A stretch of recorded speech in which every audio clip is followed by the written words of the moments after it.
Previously, you have already learned the four functions of money listed here, and the first question is related to the depreciation of the currency of a country, and it asks you which function of money would be weakened by depreciation. The first thing you have to pay attention is the word depreciation. What does it mean by depreciation? Does it mean that the price level decreases? Or the value of local currency compared to foreign currency decreases? It should be the second one, right? Because the price level decreases is actually called deflation. But now we are considering depreciation, which is related to the value of the local currency or the exchange rate, and don't mix them up. And my next question is, if you use local currency to buy local goods, is there any effect by depreciation? Let me repeat again. If you use local currency to buy local goods, is there any effect? Not at all, because as I've mentioned before, there is no change in the price level.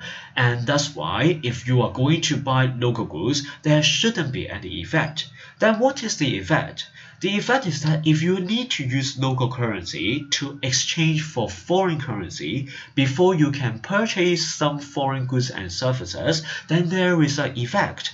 Why there is an effect? Because there is depreciation of the local currency, and that's why if you are going to exchange for foreign currency, you need to pay more local currency, and that's why the purchasing power decreases in terms of the amount of foreign goods and services that you can purchase.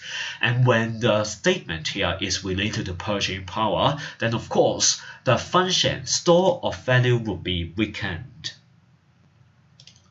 Here comes the second question. The second question is also related to the currency, but it says that the currency becomes very volatile.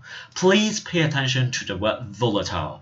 Volatile, what does it mean? Does it mean that the currency depreciates, appreciates, or both?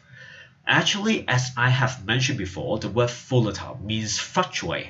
Fluctuate may mean an increase or a decrease, and that's why in this case it may depreciate, it may appreciate, but I know that it fluctuates a lot. Then my next question is, if local people receive local currency to buy local goods, is there any effect? Let me repeat again. If local people receive local currency to buy local goods, is there any effect? Not at all, as I have mentioned before, because when there is a change in the currency of a country, there is no change in the price level. And that's why there is no effect if some people are going to use local currency to buy local goods. However, this may affect the foreign firms or the multinational firms. Why? Because when the foreign firms sell some goods and services and they receive the local currency today, and tomorrow if it fluctuates a lot and it depreciates a lot, actually the foreign firms will suffer. And that's why the foreign firms somehow may refuse to accept the currency in the transaction of goods and services. And in this case, if they do not accept the currency, then of course the function medium of exchange would be weakened. Another function which will be weakened by this change in the currency is like this. So let's look at the answer here. It says that the cost of agreeing on the contracts of future payment of local currency increases.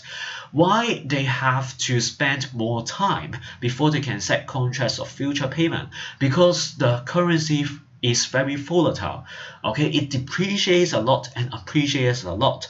And some of the people may expect that there is appreciation in the future, while others expect that there is depreciation. And that's why they take longer time to agree on the value of future payment. And in this case, the cost of agreeing on these contracts will increase, and sometimes they may not be able to set the contract as well. And that's why in this case, if this is related to the future payment, then the function standard of deferred payment should be weakened.